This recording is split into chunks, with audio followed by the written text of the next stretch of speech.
avec un S à sport. L'émission 100% sport sur Logos FM. Toute l'actualité sportive de la région, passée au crible. Bonsoir à toutes, bonsoir à tous et bienvenue dans Avec AS Sport. C'est mardi, c'est le rendez-vous hebdomadaire sportif sur Logos FM chaque mardi 18h, 19h. C'est la reprise depuis maintenant 3 émissions avec une nouvelle formule, 2 invités au téléphone et puis nos rubriques traditionnelles, le portrait de sportif et le coup de cœur, coup de gueule. Et pour m'accompagner, lui n'a pas bougé, il est fidèle au rendez-vous, c'est le directeur commercial de Clermont Sport, Fabrice Connor. Salut Fabrice. Salut Olivier, bonjour à tous. Et puis vous savez que depuis le retour de notre émission, on fait tourner notre 3e chroniqueur. Alors ce soir, c'est une voix que vous connaissez bien, supporter de l'ASM et du Clermont Foot. Je pense que ça va vous faire plaisir de le réentendre. Lui en tout cas, ça lui fait très plaisir de s'exprimer à nouveau. C'est Jérôme Gallo. Salut Jérôme. Salut. Moi non plus, j'ai pas bougé. Alors Jérôme est là aussi au titre de l'ASMC, l'association des speakers et maîtres de cérémonie, puisqu'il est le président de cette association. Ça sera le thème de notre coup de cœur, coup de gueule. Tout à l'heure, tu nous parleras un petit peu de la situation dans notre métier. Allez, on commence tout de suite avec notre premier invité au téléphone. On va parler tennis de table avec le président du Stade Clermontois tennis de table, c'est David Neil. Salut David. Ouais, salut à tous. Alors donc tu as été arrêté David mi-mars comme tous les sports. C'était juste le début de la 2e phase ou est-ce que vous en étiez à ce moment-là? Bah écoute, nous on a fini la 3e journée le 6 mars, donc sur une victoire sur la Garde. Et on s'est arrêté net en tête du championnat, mais un coup d'arrêt. On rappelle que l'objectif c'était le retour en National 2. Vous évoluez en National 3 depuis le début de saison. Possibilité en tennis de table, je le rappelle à chaque fois, d'une montée à mi-saison. Il y a 2 championnats en fait en un. Là, vous visiez la montée en National 2 pour le mois de juin, c'est bien ça? Bah, tout à fait, on avait déjà loupé la montée en première phase, donc on avait fini 3e ex-aequo en première phase et on souhaitait évoluer en National 2. Ouais. Alors justement, puisque ça sera l'objectif de la saison prochaine, où est-ce que vous en êtes? Est-ce que cette coupure vous a permis de travailler un peu sur le recrutement et sur l'équipe de la saison prochaine? Bah, après un coup d'arrêt net, on a travaillé avec le bureau et puis on s'est positionné pour l'année prochaine. On a commencé à travailler et puis on a une bonne nouvelle. Alors vas-y, annonce-nous la bonne nouvelle. Alors on a le renfort de Boutez Saad Aoui, donc c'est un jeune Tunisien qui a moins de 21 ans, qui est 500 français et qui va nous rejoindre dans le projet Stade Clermontois à partir du 1er septembre. Alors tu nous dis 500e français, est-ce que tu peux le situer justement par rapport aux autres joueurs de l'équipe? Ça va le mettre numéro 1, à quelle place exactement? Alors non, le numéro 1, ça reste Damien Evars, qui est 290 français. Après, Boutez, c'est un jeune joueur qui a moins de 20 ans, entre 20 et 21 ans, qui a déjà battu Damien en début de saison, donc pour dire le potentiel, et qui est juste après. Donc ça se situe en 2e position dans l'équipe. D'accord. Et l'équipe telle qu'elle va se présenter, tu penses pouvoir monter dès le début dès la fin de la première phase et pouvoir jouer le maintien sans trop de soucis en National 2? A priori oui. Après les poules sont jamais faites, donc il y a toujours des surprises, surtout en cette période un peu compliquée, mais en tout cas on a une superbe équipe, donc oui, a priori on devrait jouer la montée et puis le maintien en 2e phase. Bon, très bien. Et alors, les bonnes nouvelles se sont un peu succédées la semaine dernière au Stade Clermontois tennis de table, puisqu'il y aura un événement qui va être reconduit, c'est le tournoi des Volcans qui avait fait sa première édition au mois de novembre. Et donc là, vous allez recommencer l'événement. Alors, on a eu un petit peu de chance par rapport aux collègues qui organisent beaucoup de tournois, je dirais en fin d'année, en mars, avril et mai. Nous, on avait prévu un tournoi en novembre l'année dernière qui a pu se réaliser dans de superbes conditions à l'Artenium. Avec plus de 250 joueurs, un superbe tableau. Et donc, on renouvelle l'opération le 31 octobre et le 1er novembre 2020. Donc à l'Artenium toujours et avec des surprises et des nouveautés. Alors, tu peux nous rappeler un petit peu la composition du tableau, du plateau de l'année dernière? Il y avait du beau monde, je crois. L'année dernière, on avait une vingtaine de joueurs qui étaient dans les 1000 meilleurs joueurs français. Il y avait un tableau toute catégorie avec plus de 60 personnes, 60 joueurs qui étaient dans le haut de tableau et une victoire de Saint-Élian qui est dans les 100 français, donc vraiment du beau monde. Bon, et l'autre bonne nouvelle, ça va être un autre événement qui va se dérouler, je crois, début 2021, c'est un tour de National 1. Alors explique-nous ce que c'est exactement. Alors le tour de National 1, c'est ce qui se fait de mieux au niveau individuel, au niveau du tennis de table, au niveau national. Donc c'est les meilleurs Français, messieurs et dames, qui se réunissent donc pour une compétition 4 fois par an. Et on aura la chance cette année de les voir évoluer à l'Artenium, le 29 et 30 janvier. Voilà, donc c'est une compétition qui a lieu tous les ans, mais ça fait maintenant 4 ans qu'elle n'a pas eu lieu en Auvergne et on est vraiment très heureux que pour la première fois ce soit un club qui puisse l'organiser. Voilà, donc on aura le gratin du tennis de table à Clermont et à l'Artenium en début d'année 2021. Fabrice, tu avais une question? Oui, ben moi, David, je m'interrogeais sur cette deuxième édition là, du tournoi des volcans. Est-ce que tu en sais plus au niveau des conditions sanitaires? Alors c'est vrai que le mois de novembre, il est loin. On a l'impression que le coronavirus s'est volatilisé, mais est-ce que toi, aujourd'hui, tu as déjà des certitudes par rapport au public, par exemple, pour cette deuxième édition? Alors, très honnêtement, j'ai aucune certitude sur ni la compétition ni le public, comme beaucoup de sports. Après, nous, on vit dans l'objectif de projet et puis donc on part dans l'idée où on pourra au moins réaliser l'événement. Après, on fera comme tout le monde, on fera en fonction des conditions sanitaires et puis public ou pas, tout ce qu'il faut pour que ça fasse un bel événement en fonction des conditions du mois de novembre de 2020.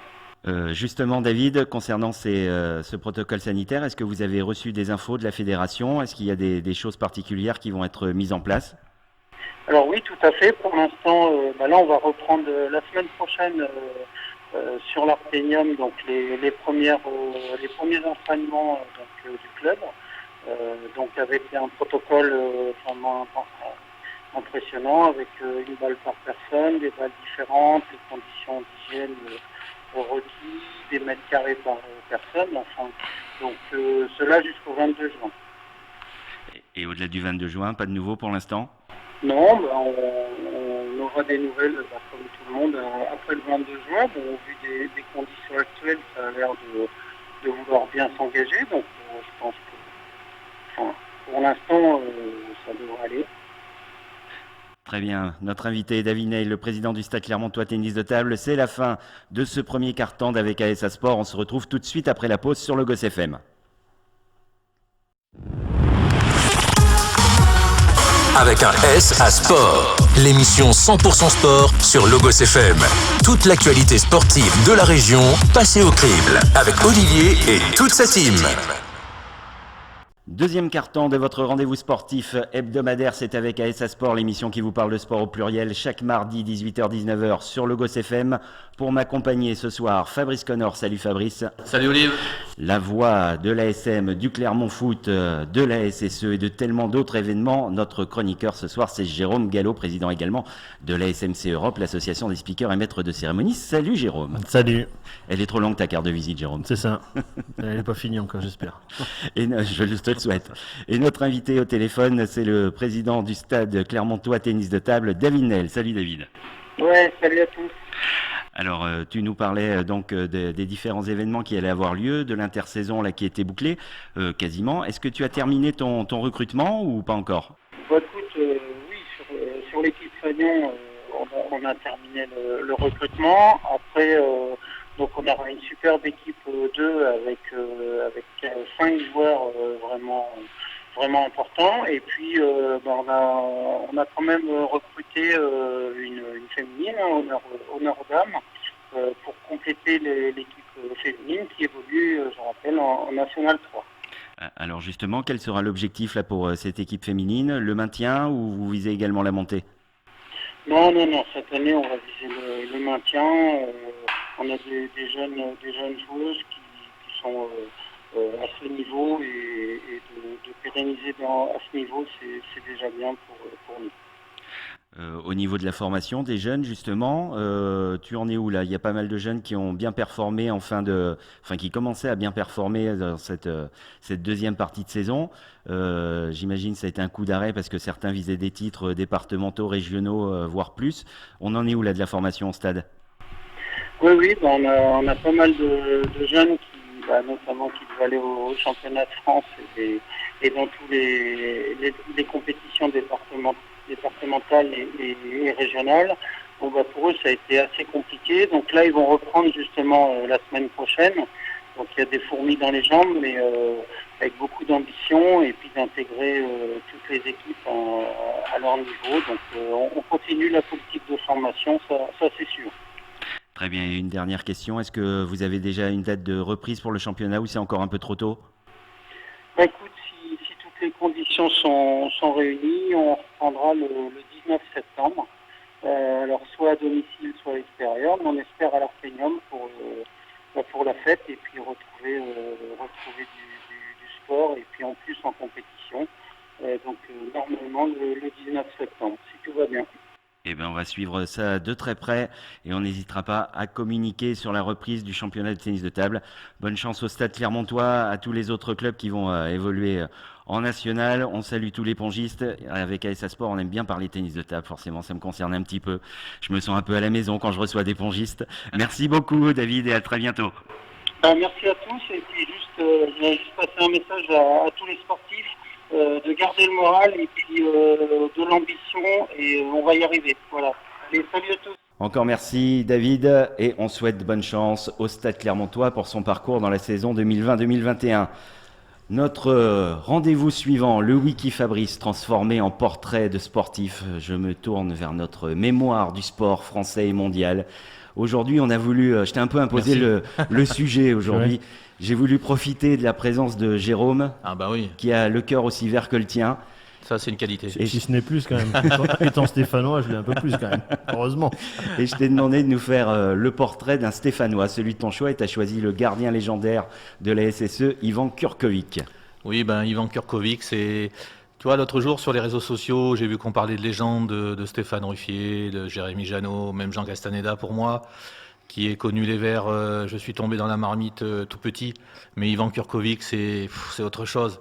Ivan Kurkovic, pour moi, c'était l'égal de Sepp Maier, par exemple, qui était le gardien allemand imbattable. Kurko, c'est arrivé à Saint-Étienne en 1972, il a joué jusqu'en 1980. Une très belle année. 1972 ? Oui. Ah, d'accord. Bon, je retiens alors. Tu parles des JO de Munich, non ou... Non, peut-être pas. C'était moins bonne année, là, pour le coup. Oui, non, c'est vrai. Alors, Ivan Kurkovic, quand il est arrivé, il est arrivé du Partizan de Belgrade, donc il est né le 15 mars 1944. Donc, il est arrivé, il avait 28 ans à l'AS Saint-Étienne. Alors, c'est vrai que Pierre Garonner, à cette époque-là, c'était vraiment le must au niveau de la détection des grands sportifs, détection des jeunes, bien sûr, parce que l'AS Saint-Étienne est devenu le club qu'il est devenu grâce à Pierre Garonner.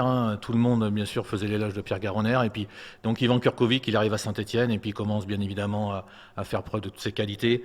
Kurko, comme je disais, c'est pour moi l'équivalent de Sepp Maier, qui était vraiment le gardien numéro 1 à l'époque. Sepp Maier qui, avec le Bayern de Munich, a gagné énormément de titres. Et c'est vrai qu'Ivan Kurkovic, on se souvient de tous ses arrêts, et notamment celui sur cette tête à bout portant de Ralf Edström en 76 au PSV Eindhoven. Tout ça sans note. Ouais. il a toute tête. Il est à 3-4 mètres du but, quoi. Et Kurko, il fait une parade extraordinaire. Donc voilà, le seul bémol pour moi, et voilà, c'est quelque chose qui m'a marqué parce que j'avais 9 ans. Il a un petit peu avancé sur ce centre-tir de Kevin Keegan à la 2e minute à Anfield Road dans ce quart de finale aller, mais ça c'est juste une petite anecdote parce qu'il a tellement fait des arrêts, il a tellement gagné avec l'AS Saint-Étienne. Je me souviens de cette finale de Coupe de France en 77 aussi contre le Stade de Reims où les Verts prennent un but à la 63e par Santa Maria, et c'est vrai que Reims se jouait énormément.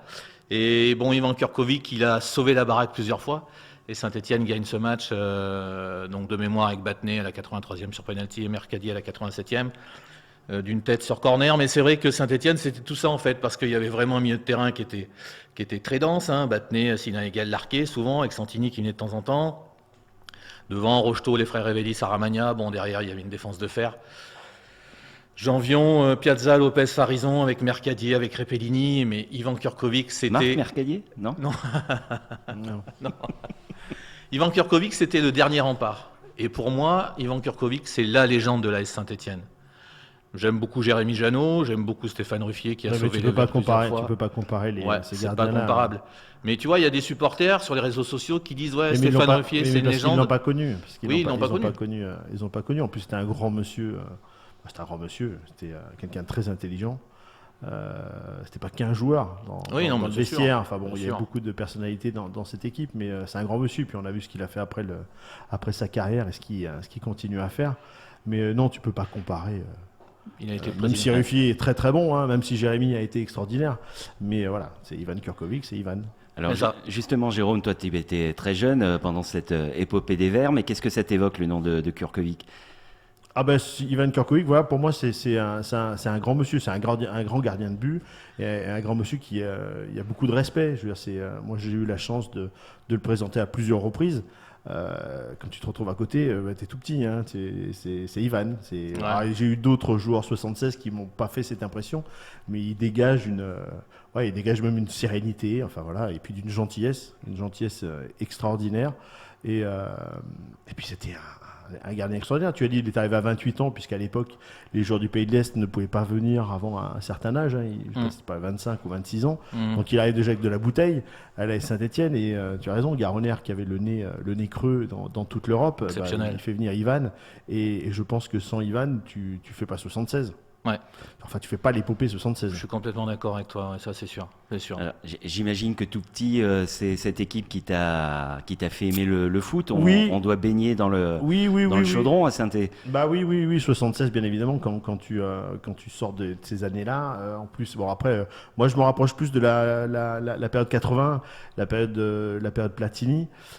Oui, parce que quand on a 9 ans, évidemment 76, mais les souvenirs sont pas aussi frais que. Ouais. Enfin même pas. Moi j'avais 5 ans. 76, donc c'est des souvenirs très lointains, et moi je me rappelle plus de la période 81 Platini, et puis ma période à moi, c'est la période des années noires de la caisse noire, c'est la période 84-86, les Ribard, Daniel, on parlait de Castaneda, mais évidemment quand tu es stéphanois, tu es bercé à les Verts bien évidemment, et puis tu es bercé à l'histoire de 76. Ouais. Combien d'années t'as fait chavirer ce chaudron ? Ça a été périodique. Il y a eu 2002, on va dire de 2002 jusqu'à l'année dernière, il y avait une pause de 3 ans, mais on a toujours été en binôme. Moi, à Saint-Étienne, j'ai toujours été en binôme. On s'est remplacés, on faisait un match sur 2. Enfin voilà, ça n'a pas été comme à l'ASM.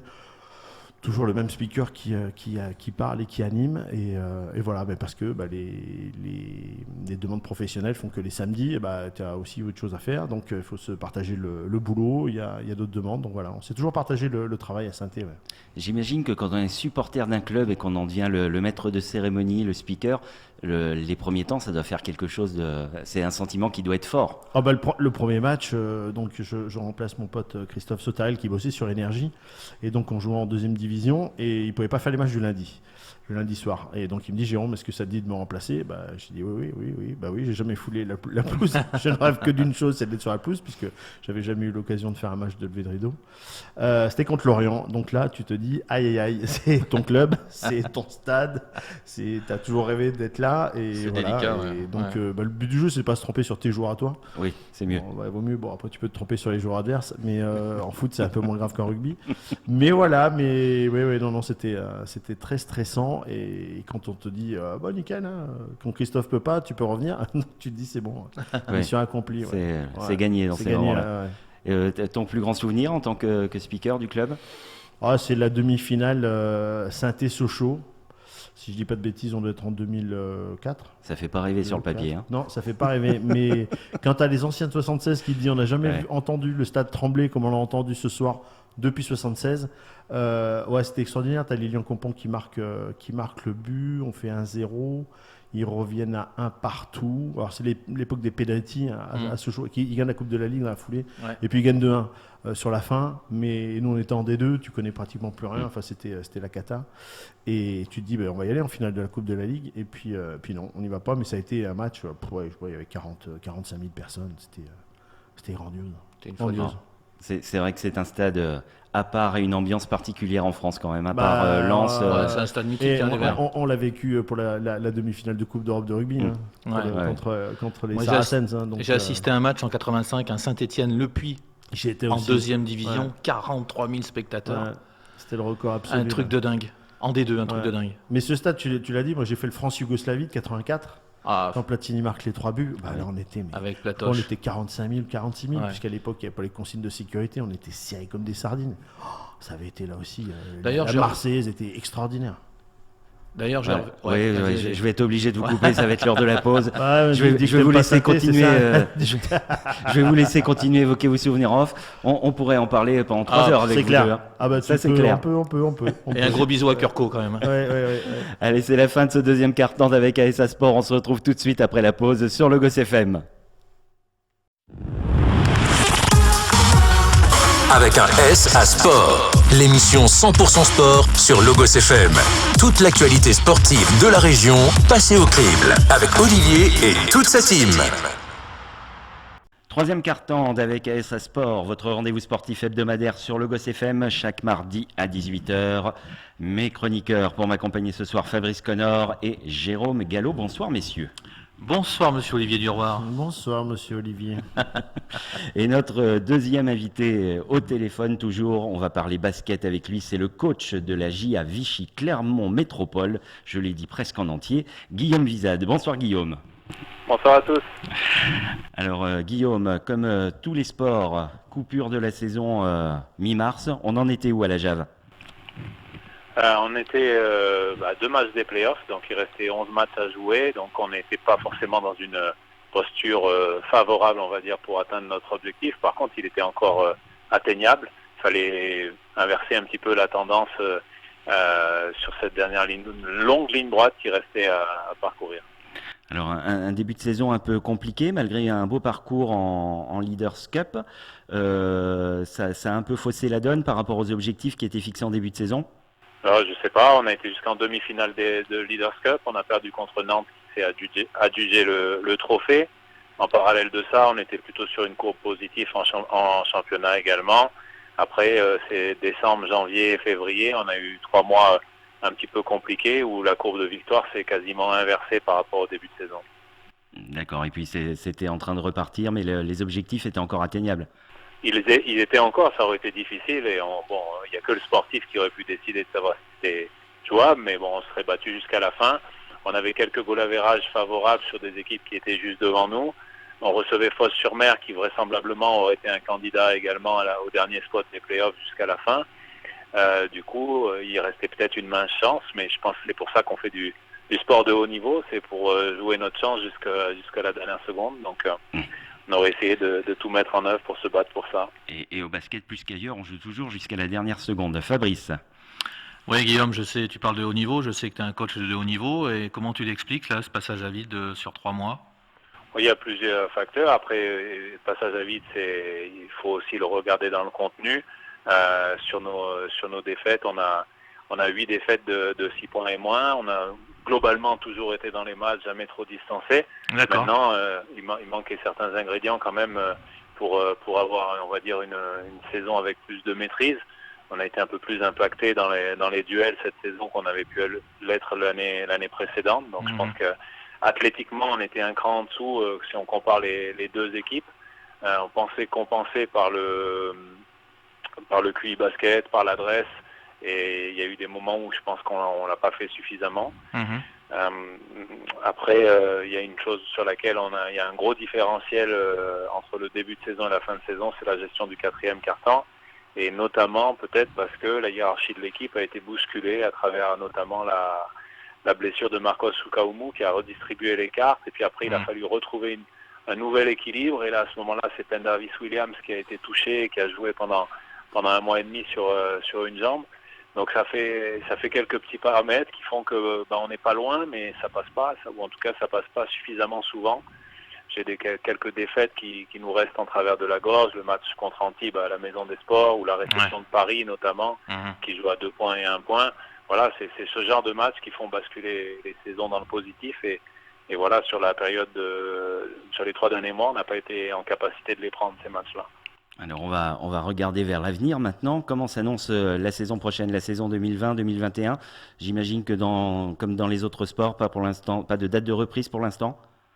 Alors le calendrier définitif n'est pas fixé. Par contre, il y a un groupe de travail qui a avancé quand même une proposition avec une reprise fin septembre, début octobre. Donc pour l'instant, on travaille sur une hypothèse de reprise et on essaye de caler des préparations sur cette hypothèse, qui reste optimiste, mais on s'accroche à ça. Et dans la composition de l'équipe, on en est où là, dans les recrutements, dans les départs, les arrivées ? Avant la composition, il a fallu jouer une autre saison, c'est la saison en dehors du terrain, notamment avec les difficultés économiques qu'ont pu avoir les entreprises, nos partenaires, ou l'impact social que nos collectivités ont subi, et puis autour du terrain. Donc il a fallu essayer de voir comment on pouvait se réorganiser. Forcément, il y aura des impacts financiers sur le club. Nous, on a essayé de faire une hypothèse raisonnable. Donc, qui dit hypothèse raisonnable, ça veut dire moins de moyens alloués à la partie sportive. Maintenant, il faudra voir l'état des forces en présence sur l'ensemble des équipes de Pro B. Nous, on a en tout cas diminué un petit peu, on va dire, nos capacités de recrutement pour cette intersaison. Maintenant, on travaille tout de même sur des pistes très très sérieuses qui pourraient tout de même nous placer en tant qu'équipe compétitive. Alors j'imagine que comme dans les autres sports professionnels, les joueurs ont été impactés, chômage partiel pour eux, comment ça a fonctionné exactement ? Oui, complètement. D'ailleurs, c'est une des choses qui nous fait aimer notre pays, puisque ça nous a quand même permis de faire front à cette situation délicate, parce que je pense que sans chômage partiel, il y aurait beaucoup de clubs dans le paysage du basket qui auraient été en grande difficulté, voire qui auraient disparu. Je pense pas que ça aurait été notre cas, mais tout de même, le chômage partiel des joueurs depuis le mois de mars, ça a permis au club de continuer de fonctionner sans qu'il ait de rentrée d'argent durant cette période de temps. Alors quels seront les objectifs pour la saison prochaine ? Un maintien en Pro B ou on va viser un peu plus haut ? Déjà de bien jouer, de mieux jouer dans les moments clés sur la durée, très certainement d'avoir une volonté d'impact physique un peu plus forte qu'on a pu l'avoir cette année, puisqu'on a pu s'apercevoir que c'était un facteur clé dans nos défaites. Après, on est bien trop tôt pour fixer d'autres types d'objectifs. Je pense que si les gens viennent dans de bonnes dispositions, que nous on sait les accueillir et les faire progresser, dans ce cas, l'équipe qu'on aura en août, peut-être qu'en janvier, février, mars, elle pourra jouer à un objectif plus élevé. Ce sera forcément l'objectif du sportif. Maintenant, comme je l'avais dit tout à l'heure, le club, dans cette période-là, il est obligé de se réinventer, de réinventer sa manière de fonctionner, de trouver des nouveaux moyens de financement, de trouver des nouvelles accroches vis-à-vis des joueurs, des partenaires. Et tout ça, c'est un gros travail de fond qu'il faut mener. On met beaucoup d'énergie là-dedans en ce moment. Fabrice, tu avais une question ?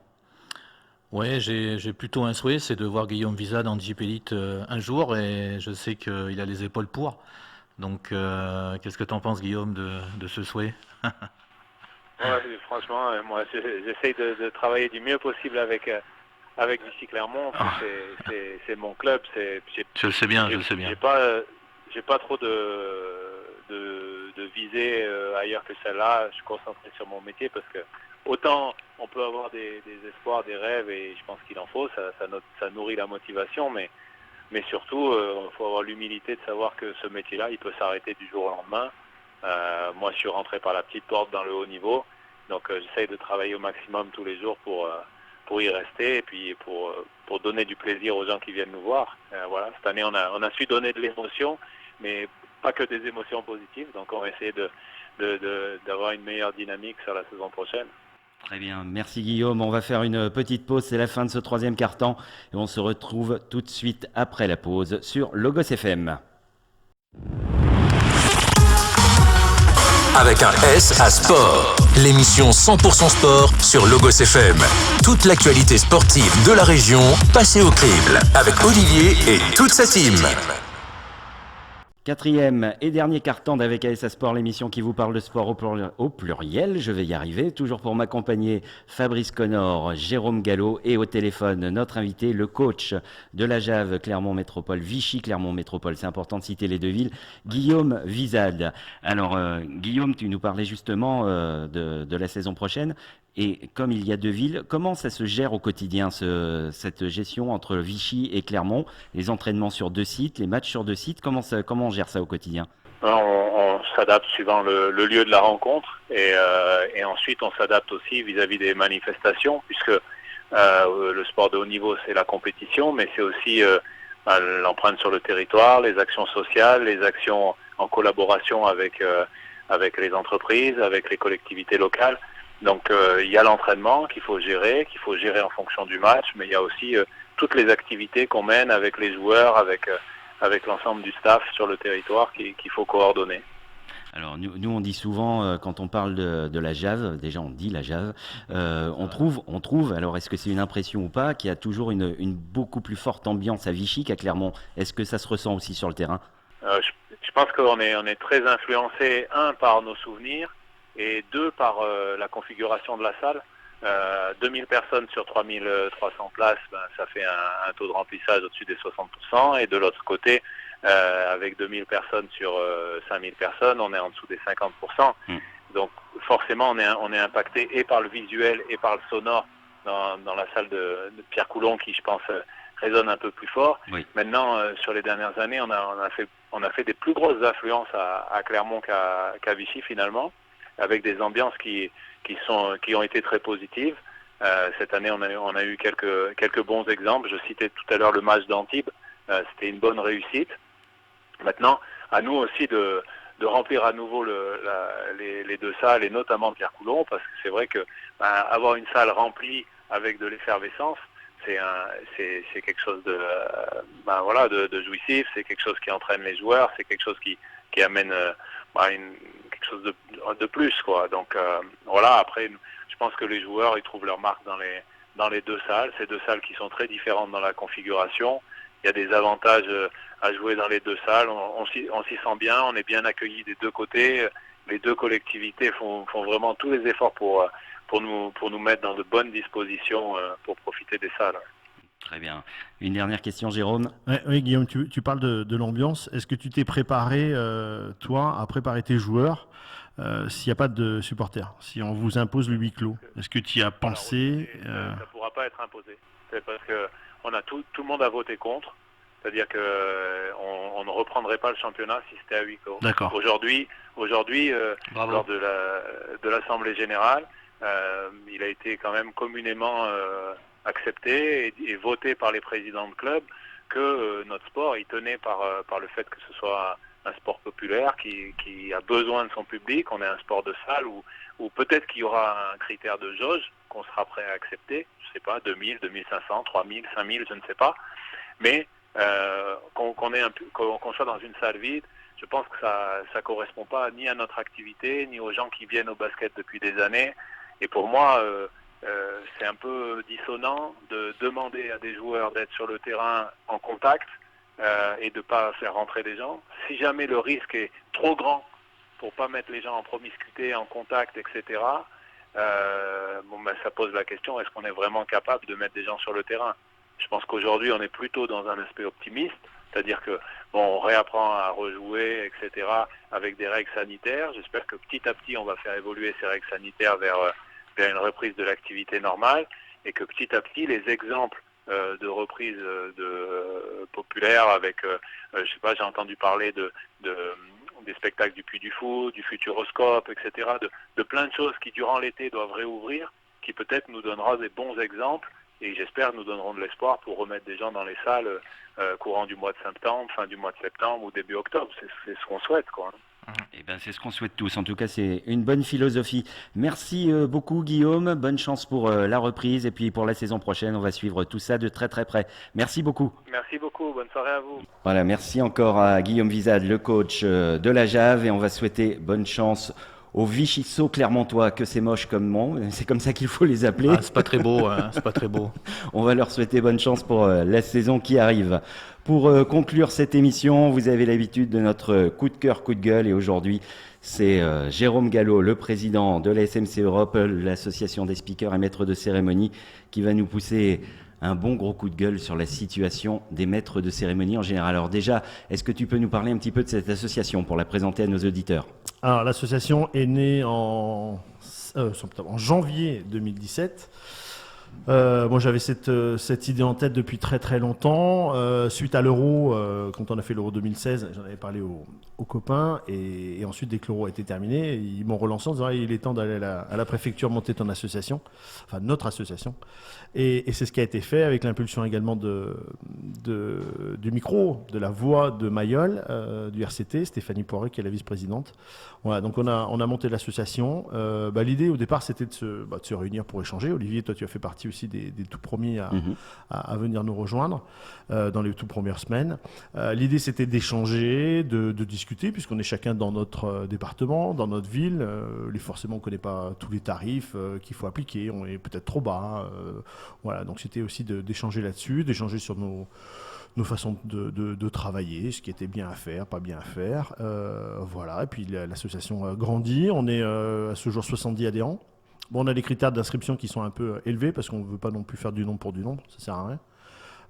Si on avait accepté tout le monde, on en serait peut-être à plus de 500, mais c'est pas le but du jeu. Donc on est 70 et voilà. Et pour l'instant, cette association, heureusement qu'elle est là, parce qu'au moment du Covid, on a beaucoup échangé sur les aides, tout ce qui se passait sur les aides, ce qu'il fallait faire, ce qui se passait dans les ligues, dans les fédérations.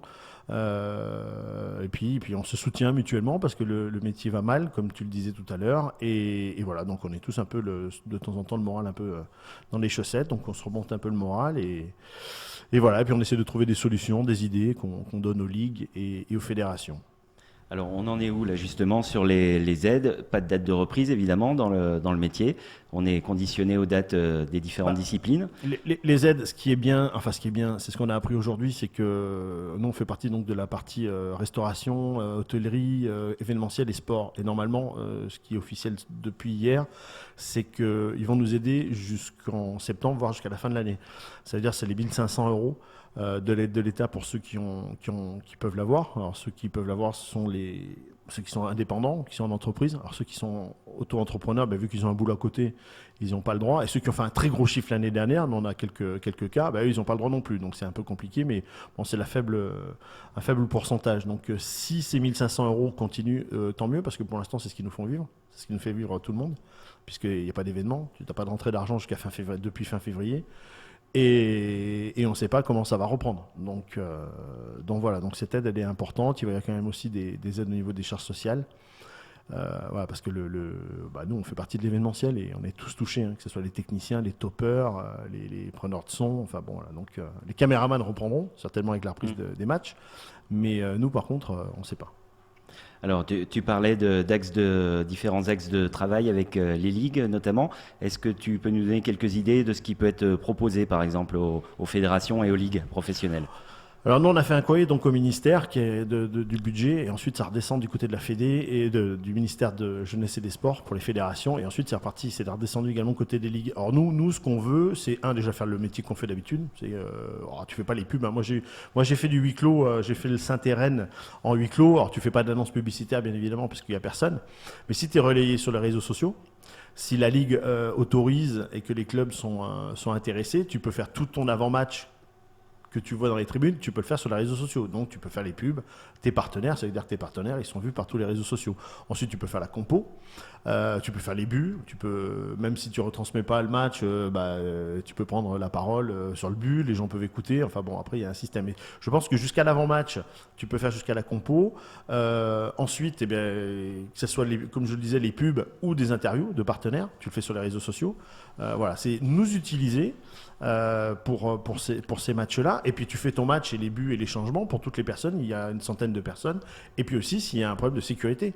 S'il y a un problème de sécurité qu'il faut évacuer les joueurs et le peu de personnes qui sont dans les tribunes, il vaut mieux laisser le micro à une personne qui a l'habitude que quelqu'un qui n'a pas l'habitude. S'il faut dire il y a le feu, sortez vite, ou prenez telle sortie, ou enfin on ne sait jamais. L'attaque terroriste, comme l'avait vécu Max pour le France-Allemagne, on en est loin, mais il vaut mieux avoir quelqu'un qui sache et qui a l'habitude de parler. Alors avant de passer la parole à Fabrice, je vais juste rappeler que nous ne sommes pas des salariés des clubs, que nous Voilà. sommes, tu l'as dit, des indépendants. Il y en a certains qui sont salariés des clubs, il y en a très très peu. Oui. À Marseille, Dédé Fournel, il est salarié, il est même pas, c'est le boss du comité d'entreprise depuis des années, mais on va dire qu'à 99,99%, on est tous des indépendants, donc Voilà. pas de salariés des clubs. Et donc si un club à huis clos décide de ne pas prendre son maître de cérémonie, on ne C'est peut pour pas ça l'en qu'on veut empêcher. faire, c'est pour ça qu'on veut faire statuer les ligues, qu'elle impose les speakers maîtres de cérémonie dans les stades, en disant on se pose plus de questions, il y a un match, quoi qu'il arrive, vous avez votre micro, vous avez la personne qui parle au micro avec vous. Et on se dit pas, lui il peut pas. Moi j'ai fait match à huis clos à Saint-Etienne. Par exemple, le speaker de l'OL, Geoffrey, pour le match de la Coupe d'Europe, on lui a dit tu viens pas. Il y a du huis clos, tu viens pas. Donc voilà, il y a une grande différence.